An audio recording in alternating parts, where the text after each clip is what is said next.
आज हम partial differential equation का 2018 का क्वेश्चन पेपर सॉल्व करेंगे जो कि महर्षि दयानंद यूनिवर्सिटी का है। सबसे पहले तो हम सेक्शन 1 में से क्वेश्चन नंबर फर्स्ट को सिलेक्ट करेंगे कि find the differential equation of all planes which are at a constant distance a from origin. तो आपको पता होना चाहिए कि equation of plane whose constant distance is a from origin is, ये इक्वेशन याद रखना। प्लेन की इक्वेशन होती है Lx plus My plus Nz is equal to a. अब इसमें जो L M N है वो डायरेक्शन कोसाइन होते हैं of the normal form from the origin to the plane, और इसके अंदर डायरेक्शन कोसाइन होने की वजह से L square plus M square plus N square is equal to 1। यहाँ से हम n की वैल्यू निकाल लेंगे 1 minus L square minus M square whole under root, और n की ये वैल्यू इक्वेशन 1 में n के जगह पर रिप्लेस कर देंगे। Lx प्लस My प्लस में n की वैल्यू पुटअप करी z इज इक्वल टू में a। अब इसका derivative with respect to x करो।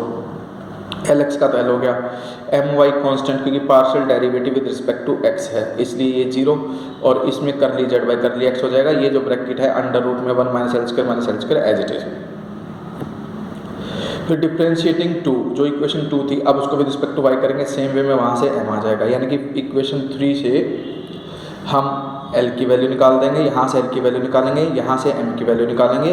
L और M की वैल्यू आ गई। अब हम क्या करेंगे, स्क्वेयरिंग और एडिंग करेंगे। L square plus M square, तो इसका स्क्वायर हो जाएगा इसका स्क्वायर, और ये चीज़ कॉमन आकर के कर ली z by curly x का होल स्क्वायर प्लस में कर ली z बाई कर ली y का होल स्क्वायर। इसके बाद नेक्स्ट स्टेप में इन्होंने क्या किया कि जो आपके पास था, जैसे कि मान लो L square plus M square is equal to 1 minus में L square plus M square ये था, और इसके साथ में मल्टीप्लाई में था कर ली z by curly x का स्क्वायर और प्लस में कर ली z बाई कर ली y का स्क्वायर। यानी कि पूरी की पूरी ब्रैकेट एक बार तो 1 से मल्टीप्लाई होगी, फिर माइनस में इसके साथ मल्टीप्लाई करके कंप्लीट ब्रैकेट रख दो। तो ये मल्टीप्लिकेशन ध्यान रखना, एक बार 1 के साथ कंप्लीट और एक बार minus L square plus M square के साथ कंप्लीट। अब इसमें L square plus M square है, ये वाली टर्म भी L square plus M square, इसको राइट में ले जाकर के ऐड कर दो और L square plus M square को कॉमन ले लो, तो 1 प्लस this bracket is equal to में कर ली z by curly x का होल स्क्वायर प्लस कर ली z बाई कर ली y का होल स्क्वायर, और यहाँ से हम L square plus M square की वैल्यू निकाल देंगे, ये डिनोमिनेटर में चला जाएगा। अब 1 में से इसको माइनस करेंगे तो 1 माइनस में ये पूरी ब्रैकेट माइनस होगी, एलसीएम लेंगे सोल्व करेंगे तो तुम देखोगे ये माइनस के दोनों वैल्यू कट जाएंगे, एलसीएम लेने के बाद सिर्फ ये बचेगा। ये वैल्यू आने का मतलब है अब L की वैल्यू में निकाल सकता हूँ minus under root 1 minus L square minus M square कर ली z by curly x। अब इसके अंदर जो माइनस है वो तो ये रहा, कर ली z by curly x ये रहा, ये वैल्यू इसकी है 1 minus L square minus M square की होल अंडर रूट लगा करके इसके साथ मल्टीप्लाई करके लिख दिया। इसके बाद सेम वे में M की वैल्यू निकाल दो। L और M की वैल्यू आ गई और N की वैल्यू भी आ गई, क्योंकि ये जो है 1 माइनस में L स्क्वायर, क्योंकि हमारे पास N क्या था, N था under root 1 minus L square minus M square था, तो इसकी डायरेक्ट वैल्यू हम ये निकाल चुके हैं, बस इसका अंडर रूट कर देना। अब Lx plus My plus Nz is equal to a, यानी कि Lmn को एलिमिनेट कर दिया, जो भी कुछ आपके पास बचेगा ये चीज़ कॉमन ले जा करके उधर मल्टीप्लाई कर दो a के साथ और सिंप्लीफाई करके z की वैल्यू निकाल दो, वहाँ आंसर आ जाएगा। z की वैल्यू नहीं भी निकालोगे तो बस ये जो डिनोमिनेटर में है इसको उधर ले जा करके मल्टीप्लाई कर दो, आपका आंसर आ जाएगा। अब इसका बी पार्ट ये है z स्क्वेयर माइनस में 2yz माइनस में y square into p plus में xy plus zx plus q is equal to में xy माइनस में zx। तो ये होता है कैपिटल P, क्योंकि p के कोफिशिएंट है, q का कोफिशिएंट कैपिटल Q, और z जो इक्वल में होता है कि कैपिटल R होता है। कैपिटल P, Q और R की वैल्यू निकालेंगे। फिर हमारे पास फॉर्मूला होता है dx के अपॉन कैपिटल P, dy के अपॉन कैपिटल Q और dz के अपॉन कैपिटल R। ये कंडीशन आ गई। अब अगर हमारे पास वेरिएबल सेपरेबल बनते तो हम सोल्व करते, लेकिन वो हो नहीं रहे, इसीलिए हम मल्टीप्लायर सेलेक्ट करेंगे। और मल्टीप्लायर सेलेक्ट करने का तरीका ये होगा आपके पास कि भाई इसको तो 1 से मल्टीप्लाई कर दो, इसको y से और इसको z से, क्योंकि इसको y से मल्टीप्लाई करेंगे तो y स्क्वायर आएगा प्लस का वो y स्क्वायर इस y स्क्वायर को कैंसिल कर देगा। इसको z से करेंगे तो माइनस का z स्क्वायर वो minus z square plus z square cancel हो जाएगा। तो एक प्रकार से मैं क्या चूज किया, मैंने मल्टीप्लाइज 1 y और z।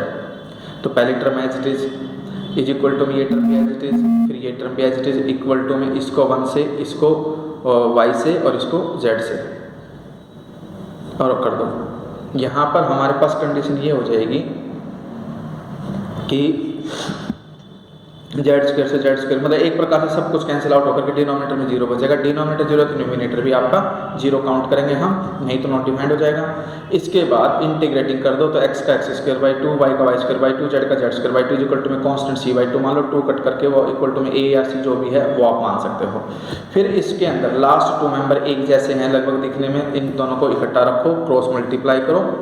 क्रॉस मल्टीप्लाई करने पे आप देखोगे ध्यान से कि y के साथ तो dy, फिर माइनस में z dy, इधर y dz और z dy।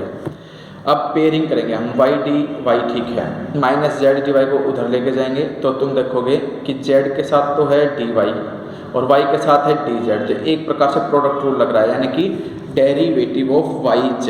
Derivative of yz कैसे होगा कि y as it is dz plus में z as it is dy, तो इसको डेरिवेटिव ऑफ वाई जेड को मैं ये लिख सकता हूँ।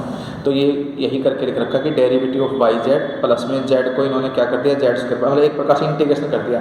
इसका हो जाएगा वाई स्क्वायर बाई टू, इसका हो जाएगा वाई जेड और इसका हो जाएगा जेड स्क्वायर बाई टू, और एलसीएम लेकर के सिंप्लीफाई करके दूसरी इक्वेशन आ जाएगी। फिर हमारे पास फॉर्मूला ये होता है कि फंक्शन के अंदर पहला constant comma second constant is equal to zero, यानी कि पहली वैल्यू जो आई थी वो कॉमा दूसरी value is equal to zero. तो फर्स्ट सेक्शन के दोनों क्वेश्चन हो गए। आप फर्स्ट चैप्टर और सेकंड चैप्टर से ही रिलेटेड को तैयार करना। अब हमारे पास सेक्शन 2 आता है। सेक्शन 2 हमारे पास ये दे रखा है जो कि फोर्थ चैप्टर से रिलेटेड है। 2r minus s minus 3t is equal to 5 e की एक्स अपॉन पाई। सबसे पहले r होता है curly square z by curly x square, s होता है curly square z curly x curly y, और t होता है curly square z upon curly y square is equal to 5 e की पावर x माइनस वाई, क्योंकि ऊपर जाके power minus हो जाएगी। अब करली जेड बाई करली एक्स को हम d मानते हैं, करली बाई करली वाई को d डैश, तो ये तो हो जाएगा 2d स्क्वायर माइनस में d into D dash minus में 3d डैश का स्क्वायर, ब्रैकेट में z को बना के बाहर लिख दो और ये एज इट इज। इसके बाद ऑक्सिलरी इक्वेशन जब हम बनाएंगे तो इसमें d को हम रखते हैं m और d डैश की वैल्यू रखते हैं 1। ऑक्सिलरी इक्वेशन इज 2m स्क्वायर माइनस m माइनस में 3 is equal to 0 which is a quadratic, और हम क्वाड्रेटिक के फैक्टर बना करके m की दो वैल्यू निकाल सकते हैं, -1 और 3/2। अब हमारे पास कॉम्प्लीमेंट्री फंक्शन आता है। कॉम्प्लीमेंट्री फंक्शन ये होता है phi1y प्लस में m1x, m1 की वैल्यू -1 आई थी तो -1x, फिर प्लस में phi2y प्लस में m2x, यहाँ पे m2 की वैल्यू 3/2 है। z आ गया आपके पास, फिर पर्टिकुलर इंटीग्रल निकालते हैं 1 के अपॉन में ऑक्सिलरी इक्वेशन इंटू में 5 e की x माइनस वाई। अब इसके अंदर हम क्या देखते हैं कि x और y का कोफिशिएंट डालते हैं तो जो ये है आपका नॉट डिफाइंड हो जाएगा, यानी कि जीरो आ जाएगा, जीरो का केस ऑफ फेलियर। तो इस वाले केस में हम वापस फैक्टर बनाएंगे। अब हमारे पास m की दो वैल्यू आई थी, एक तो आई थी वैल्यू -1 और एक आई थी 3/2।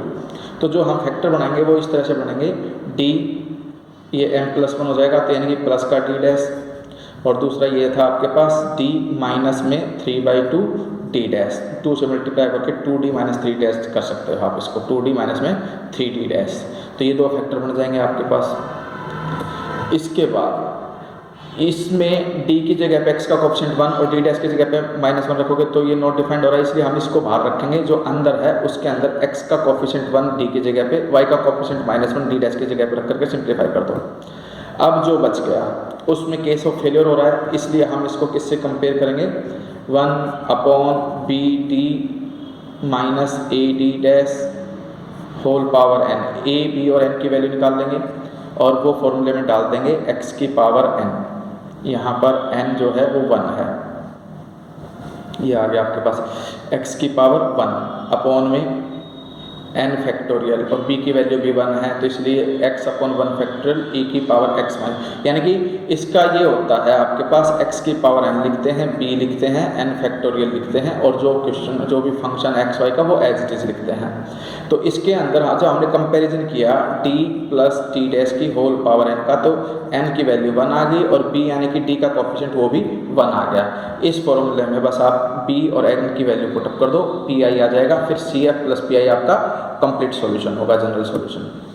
नेक्स्ट वाले केस में ये है कि find the general solution of the differential equation t square plus D dash plus 4 into में z is equal to e की पावर 4x माइनस वाई। ये हमारे पास होमोजीनियस तो है नहीं, क्योंकि यहाँ पे डिग्री 2 है तो आगे डिग्री कम हो गई। तो इसमें हमारे पास इस वाली कंडीशन का केस लगेगा AD minus BD dash minus C, लेकिन इसके लीनियर फैक्टर भी नहीं बन पा रहे। जब कभी भी आपके पास लीनियर फैक्टर नहीं बन पा रहे हैं तो हम क्या करेंगे, अपनी तरफ से z इज इक्वल टू में ए की पावर एच एक्स प्लस में के वाई एक सॉल्यूशन मान करके चलेंगे। फिर हमें डी डैश और डी स्क्वायर चाहिए, तो इसलिए हम इसका पहले डी जेड निकालेंगे, डी स्क्वायर जेड निकालेंगे, डी डैश जेड। वो कैसे निकलेंगे, जेड का with respect to x derivative कर दो, डी जेड आ जाएगा। जेड का फिर से विद रिस्पेक्ट टू करोगे तो डबल हो जाएगा डी स्क्वायर जेड, और विद रिस्पेक्ट टू वाई करोगे तो डी डैश जेड। ये वैल्यू जो है वो उठा करके इस इक्वेशन में पुटअप कर दो, और जो कॉमन जा सकता है कॉमन ले लो। कॉमन लेने के बाद जो ये टर्म है ये तो जीरो होगी नहीं, तो एच स्क्वायर प्लस के प्लस 4 इक्वल टू जीरो रखना, और वहाँ से आप के की वैल्यू ये रख दो। तो आपके पास जो कॉम्प्लीमेंट्री फंक्शन बनता है वो इस तरह से लिखा जाता है, समेशन ए ई की एच एक्स प्लस के वाई। ये लिखने के बाद के की वैल्यू ये पुटअप कर दो माइनस के एच स्क्वायर प्लस के, या फिर ये लिख करके साइड में लिख दो वेयर के इज इक्वल टू में दिस, तो सी एफ आ गया। पी आई का वही तरीका है, डी की जगह पे एक्स का कोफिशिएंट 4 पुट कर दो और डी डैश की जगह पे -1 पुटअप कर दो, तो आपके पास पी आई आ जाएगा। फिर complementary function plus P I is the answer. तो ये भी आपका खत्म हो गया। लेकिन इस बार आपके पास चॉइस है कि आपको कोई भी 5 क्वेश्चन अटैम्प्ट करने हैं, तो इसमें मैं ये कहूँगा कि जो चैप्टर नंबर 5 है वो भी चैप्टर नंबर 4 का ही एक पार्ट है, उसके हिसाब से कर लो आप इसको भी। इसमें सबसे पहले तो ये देखो, सेकंड डेरिवेटिव है एक्स स्क्वायर है, 1/x³ है। ये एक स्पेशल क्वेश्चन है जिसके अंदर हम यही सब्स्टिट्यूशन लेंगे, ये सब्स्टिट्यूशन नहीं लेंगे तो ये क्वेश्चन सोल्व नहीं होगा, इसको ध्यान रखना। ये स्पेशल 1/x² के साथ में curly square z by curly x square है। तो कुछ एक पर्टिकुलर क्वेश्चन ऐसे हैं जिनके अंदर स्पेशल सब्स्टिट्यूशन लिए जाते हैं, वो ये हैं x² by 2x, y² by 2y, और यहाँ से डेरिवेटिव कर दिया इसका 2x by 2 dx by dx, फिर 2y बाई 2, यहाँ पे dy बाई dy डेरिवेटिव कर दिया, स्मॉल dx रेसिप्रोकल कर दो, इनकी वैल्यू आ जाएगी। फिर curly z by curly x की वैल्यू आ जाएगी, curly z by curly y की वैल्यू आ जाएगी। ये वैल्यू आने के बाद curly square z by curly x square का मतलब है curly by curly x of this, यानी कि एक बार फिर से करोगे और फिर से इसमें लग जाएगा प्रोडक्ट रूल।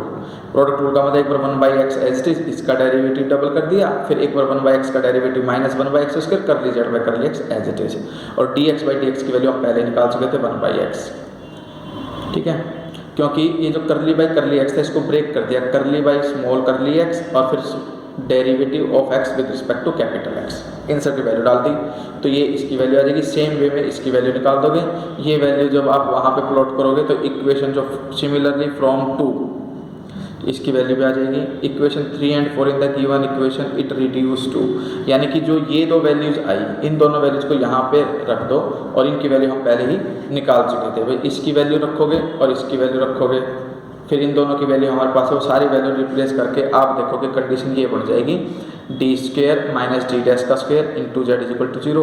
इसके फैक्टर बनाओ तो कॉम्प्लीमेंट्री फंक्शन किस तरह से बन जाएंगे, 5/1 y प्लस कैपिटल x, क्योंकि इसमें a 1 है, b भी 1 है, c 0 है, तो e की पावर इसमें कंडीशन ये होगी ad minus P D dash minus c। या फिर आप एक तरीका और है इसके अंदर, इसको m² -1 करके m इज इक्वल टू +-1 लिख दो, +-1 तो 5/1 y प्लस में m1x और 5/2 y -1 मतलब m2x, m1 और m2 की वैल्यू पुटअप कर दो। यहाँ पे कैपिटल x y की जो वैल्यू हमने ली थी वो रख दो, तो आपके पास आ जाएगा कॉम्प्लीमेंट्री फंक्शन इक्वल टू में 0, इसलिए पी आई निकलेगा नहीं, पी आई निकालने की जरूरत नहीं है। तो इसको पूरे 5/1 वाले को अगर मैं हाफ को हटा दूँ तो f1 मान सकता हूँ, और 5/2 हाफ जो है उसको मैं f2 मान सकता हूँ, या फिर यही आंसर है आपका। अब हमारे पास जो नेक्स्ट है वो ये है D square minus 2d dash plus D dash square z is equal to 12xy। इसमें सेम वे में d की जगह पे m, d डैश की जगह पे +1 पुटअप कर दो, ऑक्सिलरी इक्वेशन आ जाएगी, उसको सोल्व करके m की दोनों वैल्यू 1 1 आएगी, तो 5/1 y प्लस m1x प्लस में रिपीट हो रही है इसलिए x से मल्टीप्लाई होगा y2 y plus x। CF तो आ गया। अब हम PI की बात करेंगे। PI के लिए क्या करते हैं, 1/d square minus 2d dash plus d dash का स्क्वायर इंटू में 12xy which is equal to 1/d minus d dash का होल स्क्वायर 12xy लिख सकता हूँ मैं। इसमें से मैंने d कॉमन लूँगा तो d का स्क्वायर d स्क्वायर बाहर आएगा, 1 minus d dash upon d का होल स्क्वायर इंटू में 12xy, ये ऊपर जाके पावर -2 हो जाएगी। -2 होने के बाद इसकी बाइनोमियल सीरीज बना दो। सीरीज कैसे बनेगी, देखो 1 माइनस, अगर हमारे पास 1 माइनस एक्स होल पावर -2 है तो वो 1 plus 2x plus 3x square plus 4x³ इस तरह से चलेगा। बस इसमें x की जगह पे क्या पुटअप कर दो, d डैश अपॉन d, तो 1 plus 2x plus 3x² plus 4x³ and so on. अब 12xy को अंदर मल्टीप्लाई करो, 12xy d डैश का मतलब इसका derivative with respect to y कर दो, सिर्फ 12x बचेगा, 12x अपॉन में d, लेकिन 2 × 12 24x हो गया अपॉन में d। आगे डबल डेरिवेटिव करोगे इसका तो वो 0 हो जाएगा, इसलिए आगे वाली सारी टर्म में 0, सिर्फ ये बचेगा। अब इसका विद रिस्पेक्ट टू x एक बार इंटीग्रेशन कर दो, जो भी टोटल आएगा उसका 2 बार integration with respect to x कर दो, आपका आंसर आ जाएगा। फिर complementary function plus P I करके z आ जाएगा। अब हम थर्ड सेक्शन पे चलते हैं। इसमें इन्होंने ये दिया कि reduce the equation x² minus 2x y(s) plus y² minus xp plus 3y³ minus में 8y/x is equal to 0 to the canonical form and hence solve it. अब इसमें क्या है कि एक ही क्वेश्चन, इसमें अलग अलग ए और बी पार्ट नहीं दिए गए हैं, ये क्वेश्चन अकेला इतना बड़ा है कि कंप्लीट कर देगा। इसके हर एक स्टेप को बड़े ध्यान से देखना। सबसे पहले जनरल इक्वेशन से इसको कंपेयर करेंगे, कैपिटल R, S और T की वैल्यू निकालेंगे। वो वैल्यू निकलेगी, R का coefficient x², capital R x² हो गया, S का कोफिशिएंट -2xy है तो वो कैपिटल S हो गया, और T का कोफिशिएंट y² है तो वो कैपिटल T हो गया। फिर s² - 4RT सोल्व करके 0 आ गया। 0 आने का मतलब इक्वेशन क्या हो जाएगी, पैराबोलिक। पॉजिटिव होता तो हाइपरबोलिक और नेगेटिव होता तो इलिप्टिक होती है। Quadratic equation r λ² plus s λ plus t is equal to 0। इसमें r s t की वैल्यू डालो, सोल्व करके लैम्डा की y/x वैल्यू आ जाएगी। अब इक्वेशन दोनों सेम टू सेम है, इसलिए हम एक ही बार सोल्व करेंगे इसको, dy/dx plus lambda is equal to 0। Lambda की वैल्यू y/x रख दी। y/x करने के बाद इसने क्या किया, ये देखो, dy/dx is equal to y/x, उधर जाएगा तो वो माइनस का हो जाएगा। फिर dy के अपॉन जो है वो y आ जाएगा, और इज इक्वल टू में माइनस dx के अपॉन x, इंटीग्रेटिंग करोगे तो log y is equal to minus log x plus में log c, ये इधर आके मल्टी ऐड हो जाएगा, तो ये log y is equal to में log c/x, log से log हट जाएगा, x इधर आके मल्टीप्लाई में xy is equal to c, ये कंडीशन आ जाएगी। कांस्टेंट आ गया। u को तो मान लो x इंटू वाई, v हम अपनी मर्जी से चूज करेंगे, x मान सकते हैं, y मान सकते हैं, x प्लस वाई मान सकते हैं, लेकिन इस तरह से मानेंगे कि जो जकोबियन यानी कि करली u v अपॉन करली x y जो है वो आपका डिटर्मिनेंट नॉन जीरो आना चाहिए। तो इसमें u का विद रिस्पेक्ट टू x जो है y आएगा, u का with respect to y x आएगा, जो v है उसका विद रिस्पेक्ट टू x 1 और y के रिस्पेक्ट में 0, सोल्व करके माइनस x है नॉट इक्वल टू 0, तो इसका u और v दोनों आ गए आपके पास। इसके बाद हम p q r s t इन सब की वैल्यू निकालेंगे, और वो निकालने का प्रोसीजर ये है कि सबसे पहले तो हम क्या करेंगे, p इज इक्वल टू में करली z बाई करली x, यानी कि curly z by curly u का विद रिस्पेक्ट टू x, फिर करली z बाई करली v का विद रिस्पेक्ट टू x। ये तो p निकला, पहले u के रिस्पेक्ट में, फिर u का x के रिस्पेक्ट में, फिर v के रिस्पेक्ट में z को, फिर v का विद रिस्पेक्ट टू x। अब u है हमारे पास xy, विद रिस्पेक्ट x करोगे तो y आएगा, और विद रिस्पेक्ट टू जो v है x उसका विद रिस्पेक्ट टू x करोगे तो वो 1 आएगा। इसके बाद हम यहाँ से एक चीज़ और करते हैं कि जो p होता है वो करली z बाई करली x होता है, वो हमारे पास आया y करली z by curly u plus करली z बाई करली v। हमने z को हटा दिया और यहाँ से करली बाई करली x की वैल्यू निकाल दी, y इंटू करली बाई करली u और करली बाई करली v। वैसे ही हमने q को निकाला, करली z बाई करली y, करली z बाई करली u, करली u बाई करली y, फिर करली z बाई करली v और v का विद रिस्पेक्ट टू y। इसमें भी सेम वे में ये कंडीशन आ गई, q आ गया। q आने के बाद यानी कि curly z by curly y is equal to x curly z by curly u, z हट करके करली बाई करली y की वैल्यू आ गई x करली by curly u।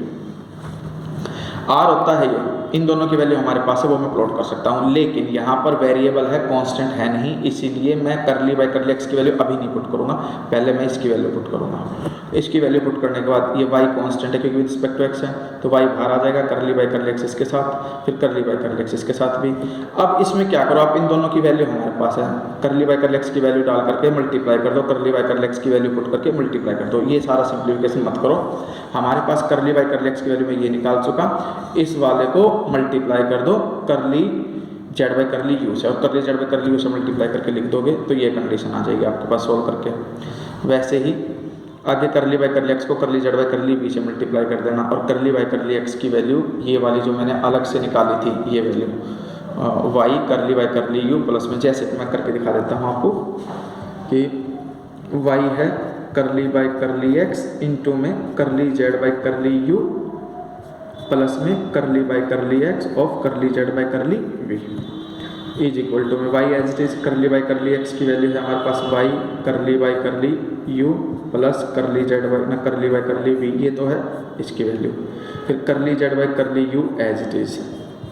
Same way में आगे भी वैल्यू डालूंगा मैं, Y curly by curly U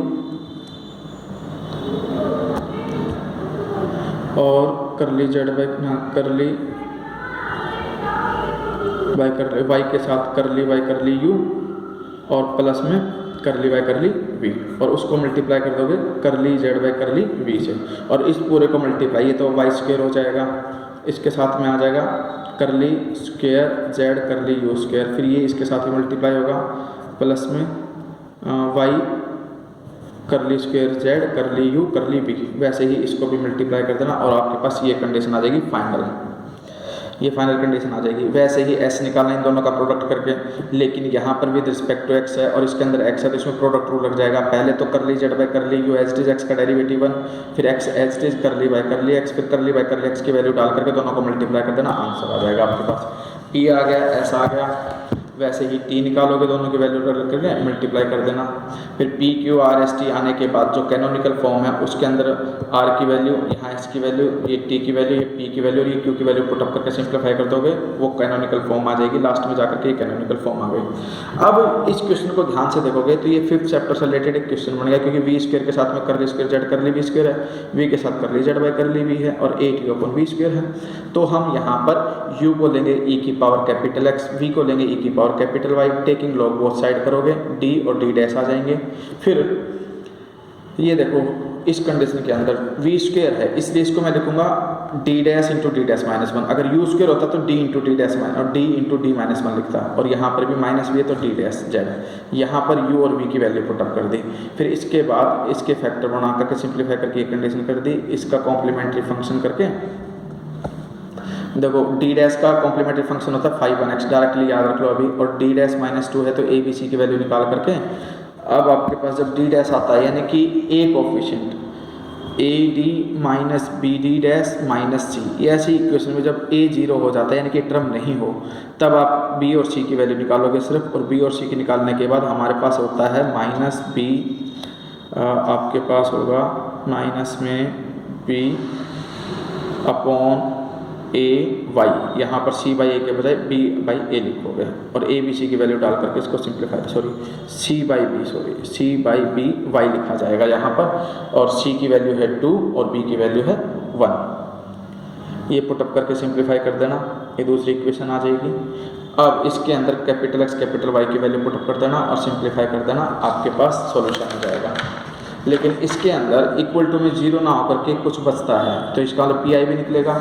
P I निकालने के लिए आप क्या करोगे, 1 अपॉन में डी डैश इंटू में डी डैश माइनस 2 8 ई की power capital x minus 2y, और इसके अंदर ये जो चीज़ है डी की जगह पे जो डी डैश की जगह पे -2 पुटअप कर दो, लेकिन -2 पुटअप करने के बाद ये सिंप्लीफाई करके फाइनल आंसर हो जाएगा। आपको इतना कुछ करने की जरूरत नहीं, डायरेक्टली आप क्या करो p I is equal to 1 upon में डी डैश की वैल्यू है y का कोफिशिएंट -2 और -2 यानी कि माइनस का 4 और -2 प्लस का 8 आ जाएगा। अब इसके बाद आपको कुछ नहीं करना, ये x और y की वैल्यू पुटअप कर देना, x और y की वैल्यू पुटअप करके पी आई आ जाएगा, फिर सी प्लस पी आई, ये हो गया। इसके बाद जो लास्ट यूनिट है उसमें ये है कि for the partial differential equation this determine whether the real characteristics exist और नॉट, कि इसके जो कैरेक्टरिस्टिक्स रूट्स हैं वो एग्जिस्ट करेंगे कि नहीं रियल वाले। तो ये 6 चैप्टर की तरह है। सबसे पहला काम ये r है, ये s है, ये t है। जनरल इक्वेशन से कंपेयर करके r s t की वैल्यू निकालो, r आएगा 2, s आएगा -2, कैपिटल T आएगा 5। फिर s² -4 r t निकालोगे, नेगेटिव आया, लेस देन जीरो का इलिप्टिक, तो does not have real characteristics होंगे नहीं। R lambda square plus s lambda plus t के अंदर आर एस टी की वैल्यू डालो, क्वाड्रेटिक इक्वेशन को सोल्व करो, 2 अलग अलग वैल्यू जाएंगी। लैम्डा 1 की वैल्यू 2 प्लस में आयोटा 6/4 और लैम्डा 2 की वैल्यू 2 माइनस आयोटा 6/4, 2 को बना के कट कर सकते हो आप चाहो तो। बाद में फिर इंटीग्रेशन कर दो, इंटीग्रेशन करके जो 2 इक्वेशन आएंगी वो इमेजनरी इक्वेशन काउंट की जाएंगी। बी पार्ट जो है इसमें वो है Kochi problem of the equation. इसके अंदर सिंपल सा तरीका है कि भाई जेड एट एक्स जीरो, यानी कि वाई की वैल्यू जीरो को मत एफ एक्स आएगा, और curly z by curly y करके वाई की वैल्यू जीरो को मत तो जी एक्स आएगा। द गिवन इक्वेशन लिख दी मैंने। गिवन इक्वेशन लिखने के बाद मैंने क्या किया, इसकी डायरेक्टली याद रखना, कोची प्रॉब्लम में कैनोनिकल फॉर्म होती है curly square z by curly you करली वी इक्वल टू जीरो, और इसका जनरल सॉल्यूशन होता है फाई एक्स माइनस वाई और साई एक्स प्लस वाई। मुझे बस इन दोनों की वैल्यू निकालनी है, ये हमें गिवन है दोनों। सबसे पहले जो z है इसके अंदर अगर मैं फाई एक्स वाई को जीरो रख दिया प्लस में साई एक्स वाई को जीरो रख दिया, तो ये इक्वल टू में क्या काउंट किया जाएगा, एफ एक्स। दूसरा था करली जेड बाई करली वाई कर दो, इसका भी रिस्पेक्ट टू वाई कर दो, जेड का curly z by curly y, phi dash x minus y और माइनस वाई का माइनस वन, फिर psi dash x plus y और वाई का वन। इसके बाद इसके अंदर y को जीरो पुटअप कर दो, क्योंकि हमारे पास curly z by curly y equal to zero पे जी एक्स के इक्वल है, ये जी एक्स आ गया। इंटीग्रेटिंग बोथ साइड करोगे तो फाई डैश एक्स है फाई एक्स बन जाएगा, ये साई एक्स बन जाएगा, और इसका इंटीग्रेशन होकर जीरो से x g u d u लिख देना इसको। फिर एक इक्वेशन ये थी, एक जो मैंने पहले बनाई थी एफ एक्स वाली ये इक्वेशन थी, इनको ऐड करोगे तो ये कट करके साई एक्स की वैल्यू आ जाएगी, साई एक्स की वैल्यू आ गई। और अगर मैं इनको सब्ट्रैक्ट कर देता हूँ तो साई एक्स कैंसिल आउट होकर के फाई एक्स की वैल्यू आ जाएगी, दोनों वैल्यू आ गई। दोनों वैल्यू आने के बाद हमें चाहिए साई एक्स प्लस वाई, तो साई एक्स वाली कंडीशन में जहाँ भी एक्स है उसको रिप्लेस कर दो x plus y x plus y x plus y, ये कंडीशन बन जाएगी। और फाई एक्स वाले में x minus y x minus y x minus y लिख दो, ये लिख दो। फिर जेड के अंदर फाई एक्स प्लस वाई और फाई एक्स माइनस वाई दोनों का ऐड करके लिख दो, और दोनों इंटीग्रेशन में ध्यान रखना, इंटीग्रेशन जब आपके पास जीरो से एक्स माइनस वाई है तो उसे मैं लिख सकता हूँ माइनस करके एक्स माइनस वाई से जीरो, वो माइनस ऑलरेडी था तो ये क्या हो जाएगा प्लस। अब हमारे पास पता है कि भाई ए से बी हो एफ एक्स और प्लस में बी से सी हो, तो मैं डायरेक्टली अलग अलग ना लिख करके ए से सी लिख सकता हूँ, तो यानी कि एक्स माइनस वाई से एक्स प्लस वाई का इकट्ठा करके लिख देना, ये आपकी कोची प्रॉब्लम की कंडीशन सॉल्व हो जाएगी। इसके बाद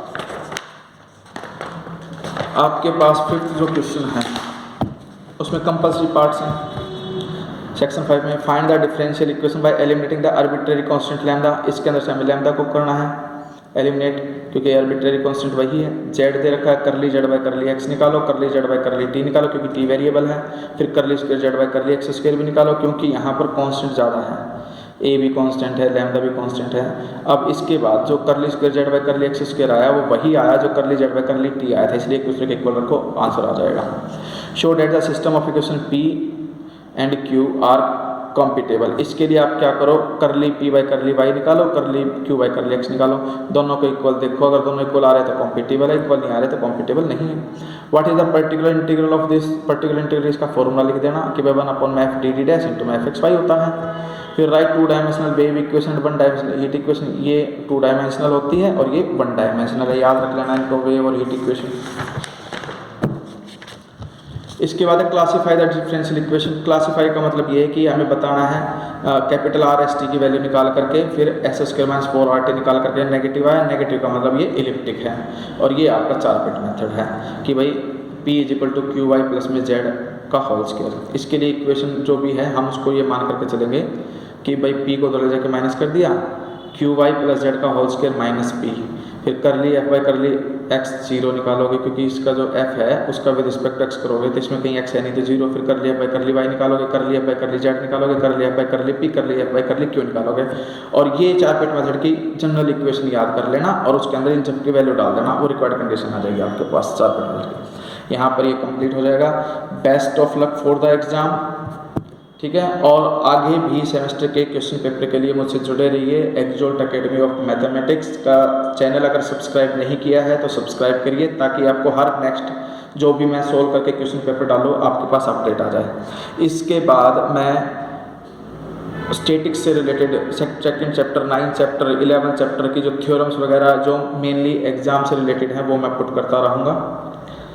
और इससे नेक्स्ट वाले सेमेस्टर में अगर आप ट्यूशन भी पढ़ना चाहें तो बस आप एक जो मैंने ईमेल लिंक पे लिख रखा है उस ईमेल पे अपना नाम, एड्रेस और कॉन्टैक्ट नंबर डाल करके मुझे सेंड कर देना, या आप यूट्यूब के कमेंट में भी आप लिख सकते हो, मैं आपको अपने आप कांटेक्ट कर लूँगा और आपको एड्रेस दे करके आप मेरी एकेडमी में आकर के ट्यूशन भी ज्वाइन कर सकते हो मेरे पास, जो कि गुड़गांव के मेन बस स्टैंड के बिल्कुल पास में है।